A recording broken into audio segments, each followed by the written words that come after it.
February द्वितीय सप्ताह बेलू ओडिशा आसबे राहुल गांधी। भारत जोड़ो न्याय यात्रा रे राहुल ओडिशा रे 4 दिन रहिबे। आसंता जनवरी 14 तारिख रु भारत जोड़ो न्याय यात्रा आरंभ करिबो कांग्रेस।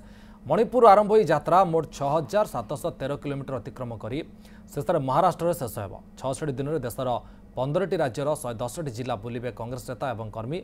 ओडिशा रे 4 जिला झारसुगुड़ा, सुंदरगढ़, केन्दुझर, मयूरभंज दे भारत न्याय यात्रा हेब।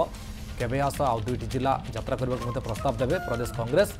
न्याय यात्रा दल पक्षर लोगो उन्मोचन कर यात्रार मूल उद्देश्य होउछि भारत वर्षर युवक, महिला, चाषी, श्रमिक, मध्यवित्त और गरीबों को अर्थनैतिक, सामाजिक और राजनीतिक न्याय प्रदान करने। साधारण जनता 9891802024 नंबर में मिस कॉल कर यात्रा सामिल हो पारे।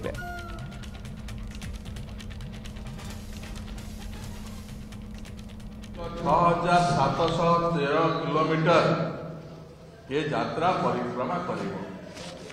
एथिरे 15टी राज्य देखि यात्रा जीव 110टी जिला अतिक्रम करिबो एवं यात्रार अवधि है 66 दिन।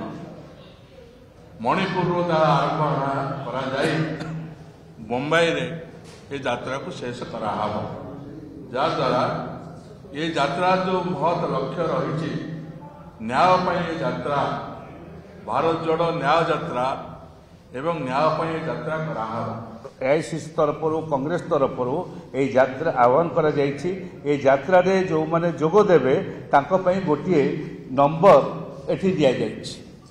एथिरे मिस कॉल करिवे। ए मिस कॉल नंबर रे सबु श्रेणीर सबु वर्गर लोक जॉइन करि परिबे। सबु धर्मर, सबु वर्गर, सबु जातिर लोक एथिरे जोग देई परिबे एवं एथिरे जोग देवा पूर्वरु ए मिस कॉल टी करिवे। नंबर टी आमे आधारे दउछु।